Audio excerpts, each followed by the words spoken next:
তালাবুল ইলমি ফরিদাতুন আলা কুল্লি মুসলিমিন ও কামা ক্বালা আলাইহিস সালাম। প্রিয় নবী মুহাম্মদুর রাসূলুল্লাহ সাল্লাল্লাহু আলাইহি ওয়াসাল্লাম আমার আল্লাহর নবী জানিয়ে দিয়েছেন, তালাবুল ইলমি ফরিদাতুন আলা কুল্লি মুসলিমিন। প্রিয় নবী মুহাম্মদুর রাসূলুল্লাহ সাল্লাল্লাহু আলাইহি ওয়াসাল্লাম তিনি তো বিশ্বের দরবারে দাঁড়িয়ে বলেছিলেন, তালাবুল ইলমি ফরিদাতুন, জ্ঞান অর্জন করা ফরজ, আলা কুল্লি মুসলিমিন। আল্লাহ পাকে নবী বললেন প্রত্যেক মুসলিম মুসলিমা মুসলমান ঘরে জন্ম নেওয়া প্রত্যেক নর এবং নারীর জন্য জ্ঞান অর্জন করা ফরজ। যতটা জ্ঞান অর্জন না করলে অন্তত সে তার জীবনে নামাজ কায়েম করতে পারে না, বিশুদ্ধতার সাথে রোজা ব্রত পালন করতে পারে না। যতটা জ্ঞান অর্জন না করলে ইসলামী, যতটা জ্ঞান অর্জন না করলে সে মাওলা মালিক রব্বুল আলামিনকে চিনতে পারে না। প্রিয় নবী মুহাম্মদুর রাসূলুল্লাহ সাল্লাল্লাহু আলাইহি ওয়াসাল্লামকে চিনতে পারে না। যতটা জ্ঞান অর্জন না করলে তার জীবনে সে সালাত কায়েম করতে পারে না। যতটা জ্ঞান অর্জন না করলে সে ঠিকঠাক রোজা ব্রত পালন করতে পারে না। যতটা জ্ঞান অর্জন না করলে ও টাকা হয়েছে কিন্তু হজ্জের নিয়ম কানুন কিছুই জানে না। হজের মতো ফরজিয়াত যতটা জ্ঞান অর্জন না করলে আদায় করা যায় না। যতটা জ্ঞান অর্জন না করলে কোনটা হারাম আর কোনটা হালাল, কোনটা জায়েজ আর কোনটা না জায়েজ, কোনটা নিষিদ্ধ আর কোনটা সিদ্ধ, কোনটা আমার জীবনে আমি, কোনটা আমার জীবনে পালনীয় আর কোনটা আমার জীবনে বর্জনীয়। না না, একজন মানুষ যতক্ষণ পর্যন্ত এই পরিমাণ জ্ঞান অর্জন না করে, ও বাবাজিরে ভাইরা, গভীর ভাবে বুঝবার ব্যাপার, ততক্ষণ পর্যন্ত একজন মুসলমান নর নারীর জীবন কখনো সাকসেস হতে পারে না। আপনি মাহে রমজানের রোজা রাখবেন, রোজা সংক্রান্ত অপরিহার্য যে মশলাগুলো রয়েছে অবশ্যই আপনাকে জানতেই হবে। আপনি যদি রোজা সংক্রান্ত বিষয়ের অপরিহার্য মশলাগুলো না জানেন, রোজা থাকা অবস্থায় এমন একটা কাজ হয়তো করেছিলেন, সারাদিন আপনি না খেয়েই কাটিয়ে দিয়েছেন, কিন্তু আপনার রোজা নষ্ট হয়ে গিয়েছিল, আপনি বুঝতেই পারেননি। আমি যে পরিবার থেকে উঠে এসেছি সে পরিবার তো হেভি এক দরিদ্র পরিবার। কে জানতো যে আমি একদিন কোরআন আর হাদিসের বয়ান করব? আমার সেই কোরআন এবং হাদিস সম্বলিত বয়ানের মজলিসে মানুষ খুব গাঢ় মনোসংযোগ দিয়ে আমার মজলিসে বসে কোরআন আর হাদিসের বয়ান শুনবে।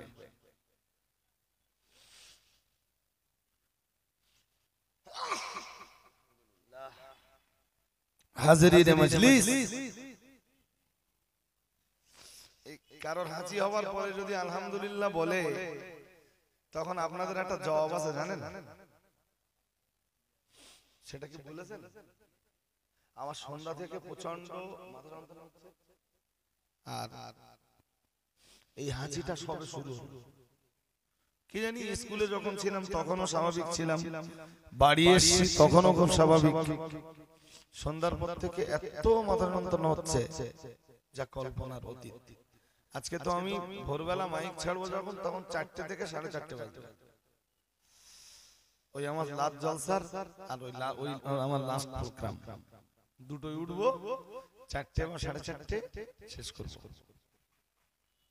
আর এই শুরু করেছি আলহামদুলিল্লাহ।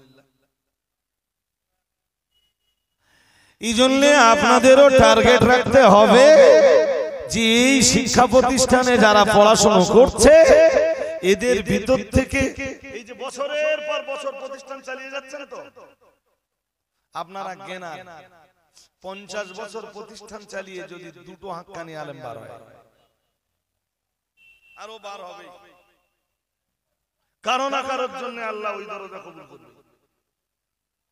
ইনশাআল্লাহ। বলেন, আর একটু জোর করে বলেন ইনশাআল্লাহ সেই হাক্কানি আলেম হকের জায়গায় দাঁড়িয়ে, ইনসাফ আর আদালতের জায়গায় দাঁড়িয়ে তিনি জাতি কমিউনিটিকে নেতৃত্ব দেবেন। আর যারা যুগে যুগে যুগে যুগে আলেম নামের যেসব জাহেলের দল জি মুসলিম কমিউনিটির ঈমান নিয়ে খেলা করবার চেষ্টা করবে, তারাই আবার এই জাতিকে কোরআন আর হাদিসের সঠিক মেসেজটা দিয়ে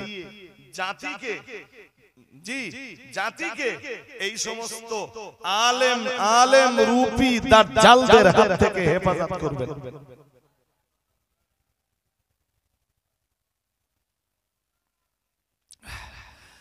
হাজিরিন মজলিস মনে রাখুন, আমি আপনাকে বলছিলাম প্রিয় নবী মুহাম্মদুর রাসূলুল্লাহ সাল্লাল্লাহু আলাইহি ওয়াসাল্লাম বিশ্ব নবীকে আমার আল্লাহ বিশেষ 4টি দায়িত্ব দিয়েছেন। ওই 4টি দায়িত্বের ভিতরে মহান আল্লাহ জানিয়েছেন ইয়াতুলু আলাইহিম আয়াতিকা।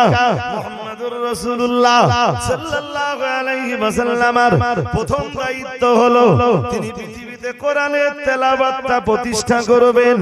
ও বাবাজিরা ভাইরা, প্রিয় নবী মুহাম্মদুর রাসূলুল্লাহ সাল্লাল্লাহু আলাইহি ওয়াসাল্লামের এই পৃথিবীর 2 নম্বর দায়িত্ব হলো ইয়াতুলু আলাইহিম আয়াতিকা ওয়া ইউআল্লিমুহুমুল কিতাবা।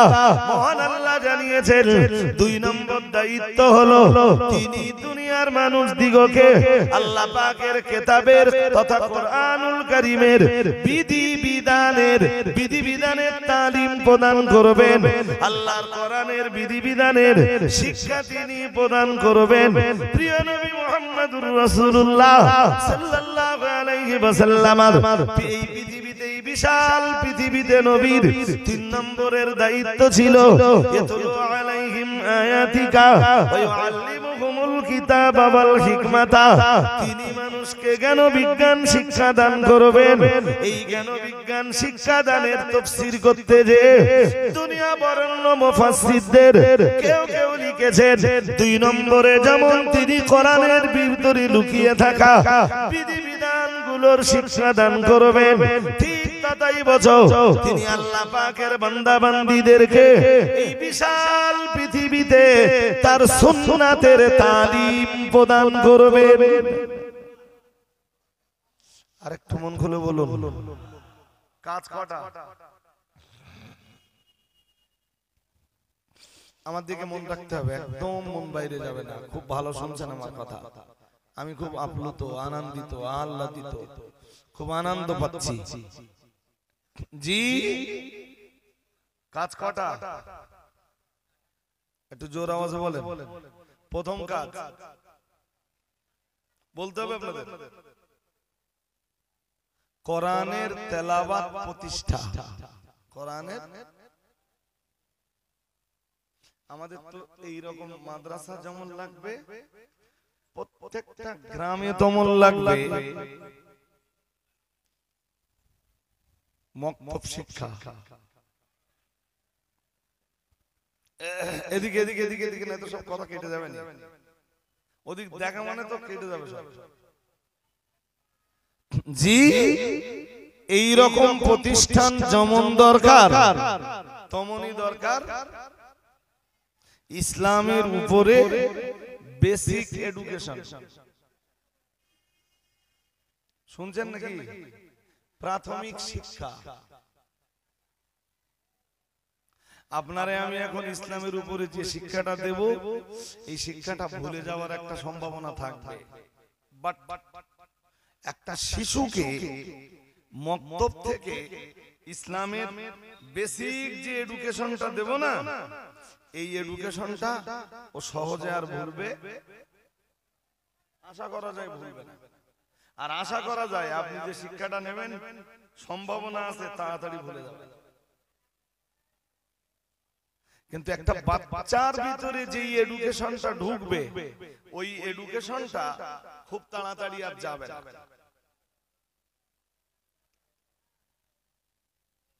ঠিক যেভাবে আমরা এই প্রতিষ্ঠানগুলো পরিচালনা করছি না, অনুরূপ ভাবে প্রত্যেকটা পাড়ায়, প্রত্যেকটা গ্রামে, পাড়া যদি বড় হয়, গ্রাম যদি অনেক বড় হয়, তাহলে প্রত্যেকটা পাড়ায় পাড়ায় ইসলামিক বেসিক স্কুল, ইসলামিক কথা শুনছেন নাকি? ইসলামিক প্রাথমিক বিদ্যালয়, যেটাকে আপনারা বলেন প্রাইমারি স্কুল, ওই রকম স্কুল গড়ে ওঠা লাগবে প্রত্যেকটা পাড়ায় পাড়ায়। আপনার কোচি মাধ্যমিক পাস করলো, ও কোরআন পড়তে জানে না। আপনার কোচি এইচএস কমপ্লিট করলো, ও কোরআনুল কারীম পড়তে জানে না। আপনার কোচি গ্রাজুয়েশন কমপ্লিট করলো, ও ইসলামের কিছুই খবর রাখে না। কোচি হুজুর ফরজ, তাহলে এইটা নিয়ে না আমার পড়াশোনা করা হয়নি, আমি না জানি না।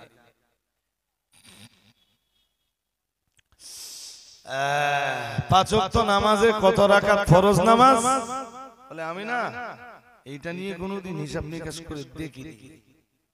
তোমার লেখাপড়া তো গ্রাজুয়েশন কমপ্লিট, বাহ, তুমি তো লেখাপড়ায় অনেক এগিয়েছো। আর একজনকে জিজ্ঞেস করুন তোমার এডুকেশন, বলবে আমি বেঙ্গলিতে মাস্টার্স।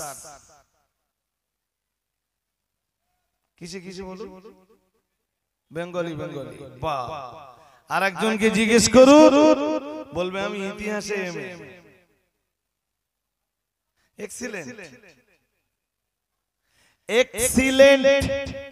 মুসলিমরা শিক্ষা দীক্ষায় আরো এগিয়ে যায়।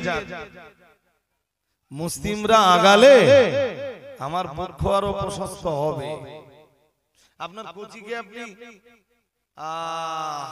13-14 বছর বয়সে ব্যাগের কারখানা, সেলাই কারখানায় কাজ করতে দেবেন কেন?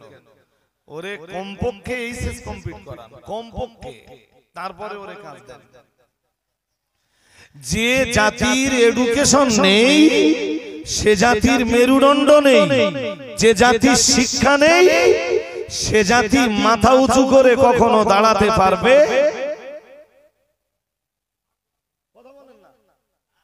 গোটা পৃথিবীতে এই যে মাত্র স্বল্প কিছু ইহুদি, তারা গোটা পৃথিবীতে রাজত্ব করছে।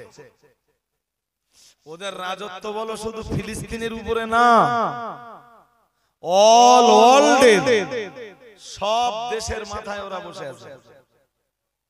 সব দেশের নেতাদের মাথায় ওরা বসে আছে।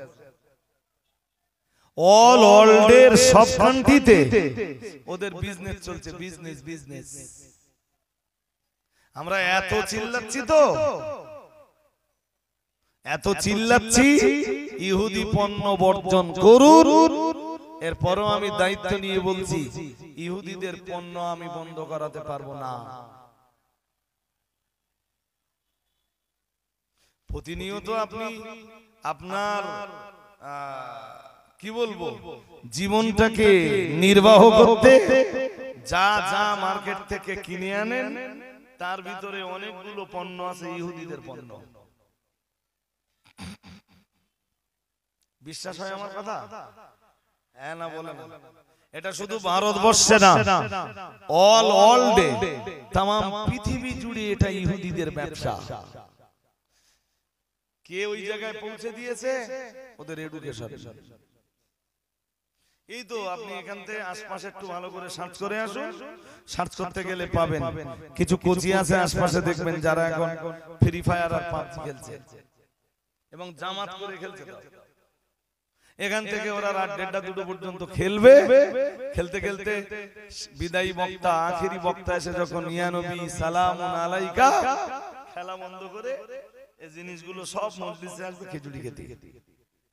আর এখন থেকে রাত 1:30-2 পর্যন্ত ওদের কাজ হলো কি?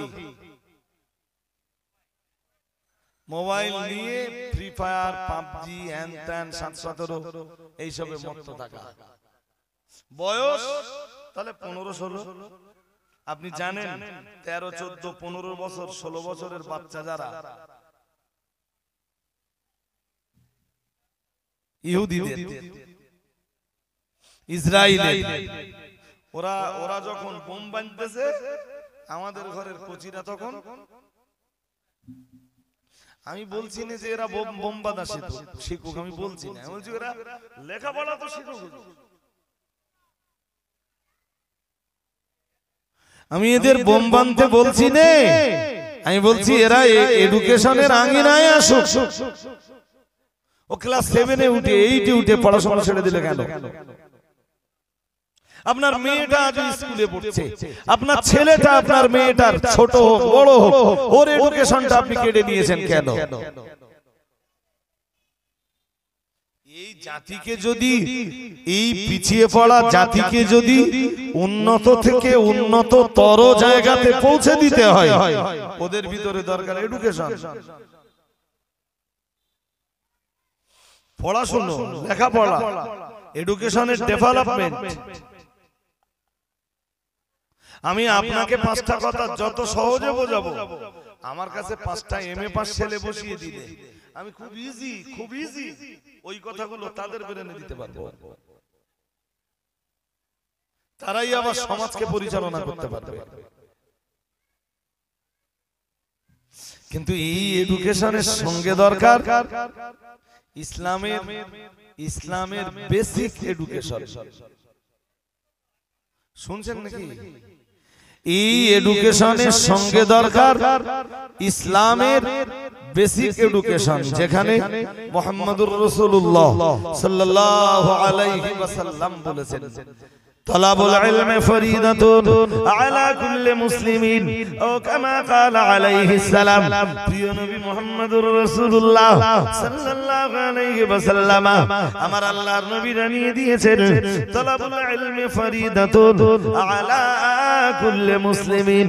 প্রিয় নবী মুহাম্মদুর রাসূলুল্লাহ সাল্লাল্লাহু আলাইহি ওয়াসাল্লাম তিনি তো বিশ্বের দরবারে দাঁড়িয়ে বলেছিলেন, তালাবুল ইলমি ফরিদাতুন, জ্ঞান অর্জন করা ফরজ আলা কুল্লি মুসলিমিন।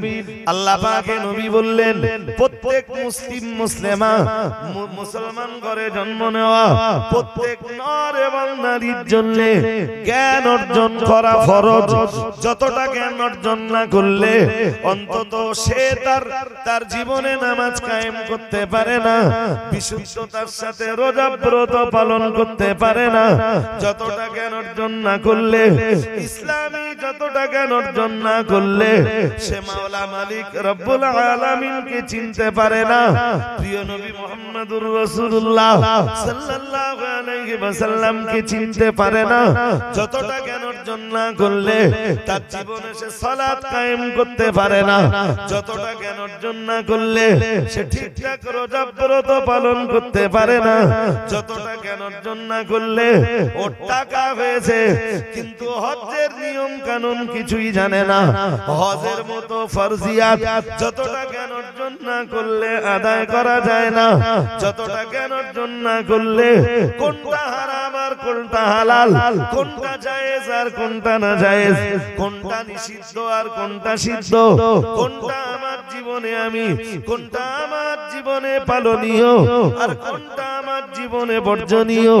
না না, একজন মানুষ যতক্ষণ পর্যন্ত এই পরিমাণ জ্ঞান অর্জন না করে, ও বাবাজিরা ভাইরা, গভীর ভাবে বুঝবার ব্যাপার, ততক্ষণ পর্যন্ত একজন মুসলমান নর নারীর জীবন কখনো সাকসেস হতে পারে না। আপনি মাহে রমজানের রোজা রাখবেন, রোজা সংক্রান্ত অপরিহার্য যে মশলাগুলো রয়েছে অবশ্যই আপনাকে জানতেই হবে।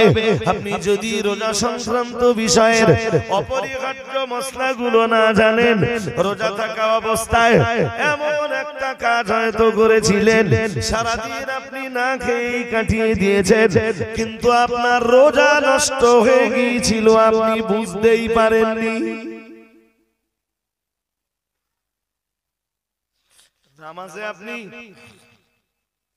নামাজের ভিতরে আপনি এমন একটা কাজ করে ফেলেছেন, ভেতর দিয়ে আপনার নামাজ শেষ হয়ে গেছে, আপনি বুঝতেই পারেন।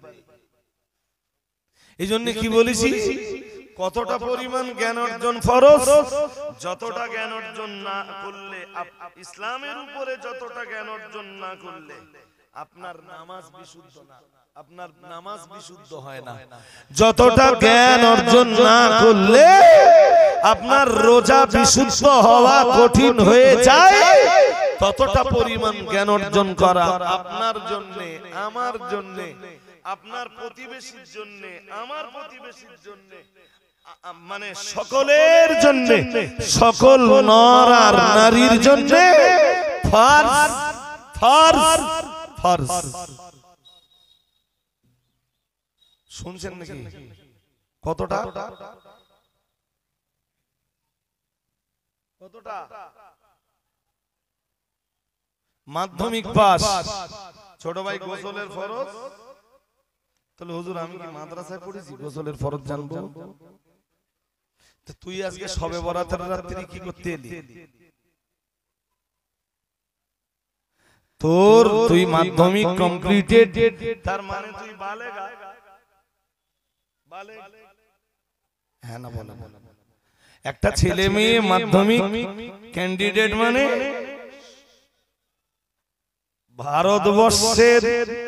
ভারতবর্ষের আইন অনুযায়ী বালেক বালেগা না হলেও শরীয়তের আইনেও বালেক বালেগা। কথা শুনছেন নাকি? হ্যাঁ, কিছু বলেন, শুনছেন আমার কথা?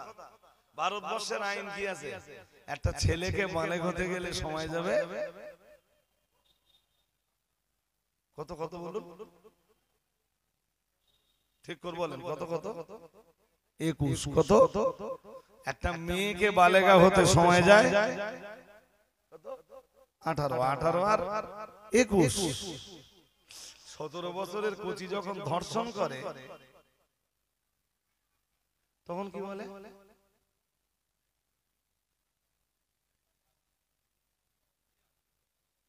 মাঝে মাঝে মাঝে মাঝে এই প্রশ্নটা করতে বিরাট মন চায় যে স্যার ও তো না বললো, ও তো এখনো ম্যাচিওর না, ধর্ষণটা করলে কি করে?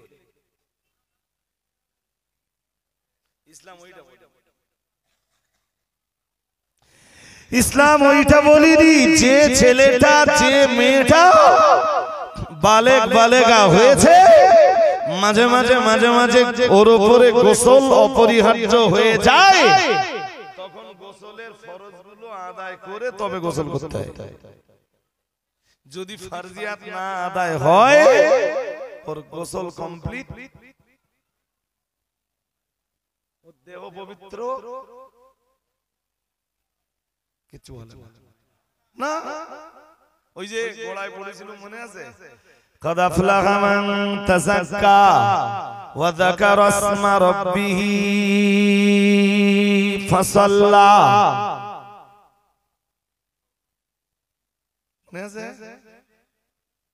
সেই মুক্তি পেল, সেই সফলতা লাভ করলো যে তাসকিয়া হাসিল করলো, পবিত্রতা অর্জন করলো। কি করলো? হতে পারে ওর ভিতরে দেহের পবিত্রতাটাও আছে।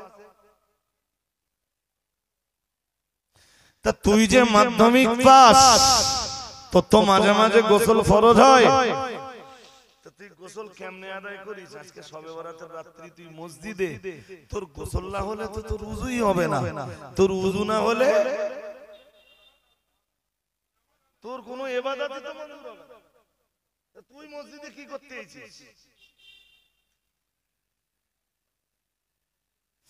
65 বছরের এমন বুড়ো আমার সমাজে বাস করে, জিজ্ঞেস করে দেখুন চাচা উযুর ফরজ? তাহলে খোকা কত? 34টা? কত? কিছু বলে না, বলেন কত কত? লোক 34। ছি ছি ছি ছি ছি, উযুর ফরজ।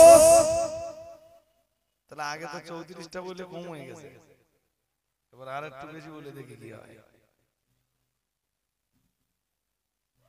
পশ্চিমবঙ্গে যেটা আছে সেটা কি? এই যে আমার দিকে তাকা, সিম্বল। চাচার মুখে দাঁড়িয়ে আছে, মুখে কত কত, মুখে মুখে দাঁড়িয়ে আছে, মাথায় খুব ভালো একটা টুপি, মাথার টুপির উপর দিয়ে একটা হাজি রুমাল, গায়ে বিরাট বড় একটা জামা, চাচা হুজুর ফরজ, তাহলে জানি ইসলামের সিম্বল গুলো সব আছে, গায়ে জামা, হাতে তাসবিহ। আমি এগুলোকে অবজ্ঞা করছি না, কে আবার বলবেনি যে রাজা আলী সাহেব এগুলো অবজ্ঞার সুরে বলেছে, ওর আবার ঈমান চলে গেছে। এ তো বলার লোকের অভাব, এ বলার লোকের অভাব আছে। আমি অবজ্ঞা করছি না, আমি বলছি দাড়ি তো ভালো, আপনাকেও রাখতে হবে, যারা দাড়ি রাখেননি আপনাকে রাখতে হবে, কিন্তু শুধু সিম্বল কি কাজে আসবে? যদিও নামাজের জন্য সূরা ফাতিহা না জানে, 65 বছর বয়সে ও যদি উযু না জানে, 65 বছর বয়স ও যদি গোসল না জানে, তো সিম্বল কি কাজে আসবে? ও দেহই তো পবিত্র হয়নি, তো কি সালাত আদায় করবে?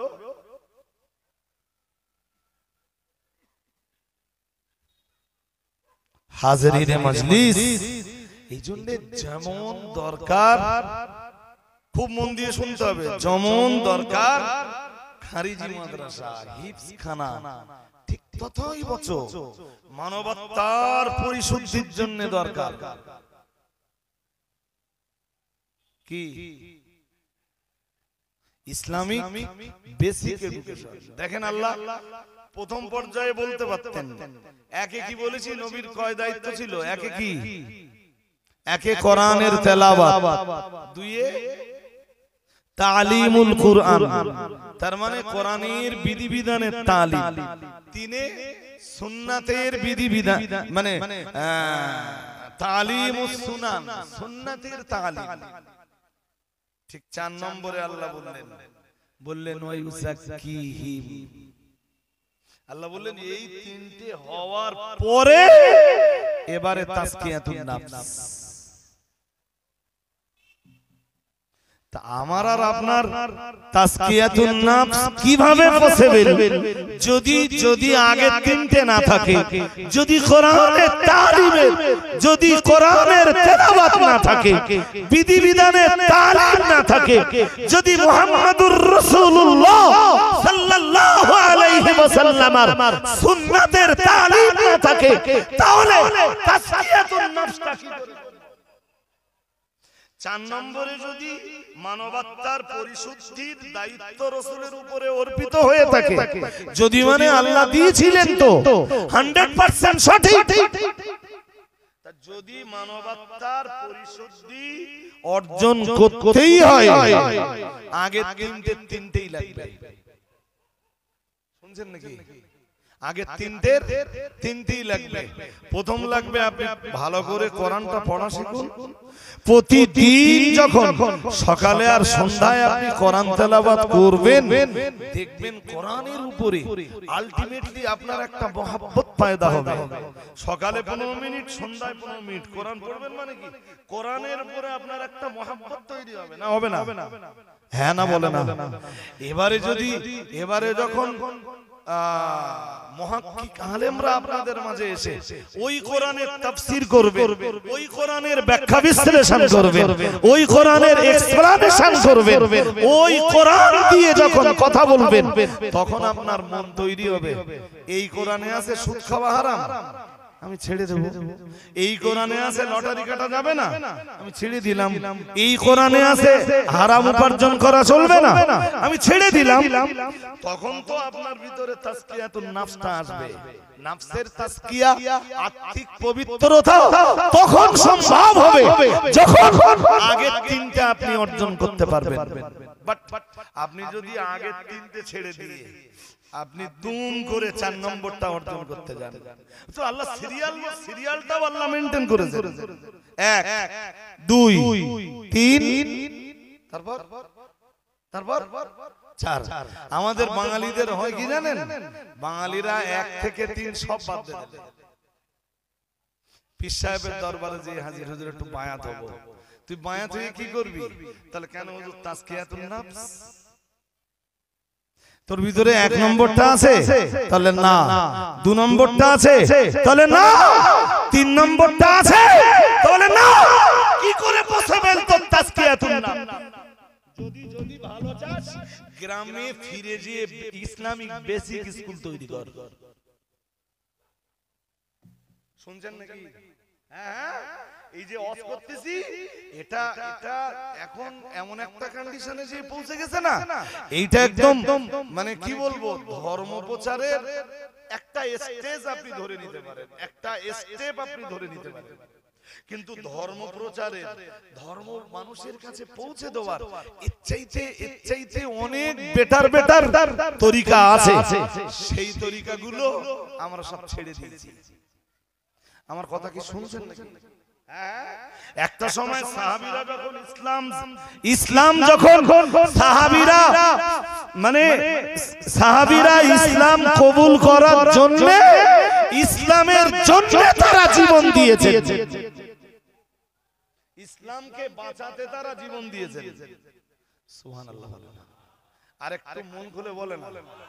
আর এখন আমাদের মতো মৌলবীরা কি করে, নিজেরে বাঁচানোর জন্য ইসলামকে ঢাল বানায়। কথা শুনছেন নাকি? হয়ে গেছে। রউফ সাহেব হুজুরকে অনেকক্ষণ বসিয়ে রেখেছি, বাট আমার বক্তব্যের তো একটা নির্দিষ্ট জায়গায় পৌঁছানো দরকার ছিল। চলমান গাড়িটা ব্রেক করতে একটু দেরি করে ফেললাম। লাস্ট কথাটা কি বলেছি? সাহাবারা ইসলামকে বাঁচাতে জীবন দিয়েছেন। আর আজকে কি চলছে? কথা বলেন না। নিজেদেরকে বাঁচানোর জন্য ইসলামটাকে বানানো হচ্ছে। বলুন তফাৎ এইটা। আল্লাহ বুঝবার ক্ষমতা দান করুন। বলুন আমিন, বলুন আমিন। আমি এই পর্যন্ত বলে 15-16 কার্তিক প্রতি বছর খাদিজা মাদ্রাসার বাৎসরিক ইসালে সওয়াব হয়। খাদিজা মাদ্রাসার ইসালে সওয়াবের দাওয়াত দিয়ে আপনাদের কাছ থেকে বিদায় নিলাম। আর পারলে খাদিজা মাদ্রাসার এই এলাকায় সব গ্রামে প্রায় এজেন্ট আছে। জি, খাদিজার এজেন্ট যারা আছে তাদের কাছে খাদিজার বাৎসরিক একজন ডোনার মেম্বার হওয়ার আবেদন রেখে আমার বক্তব্যের ইতি সমাপ্তি ঘোষণা করছি। সভাপতি সাহেবের দায়িত্ব তো আমাকে পালন করলে হবে না, তবুও আমি নাম্বার সময় বলছি,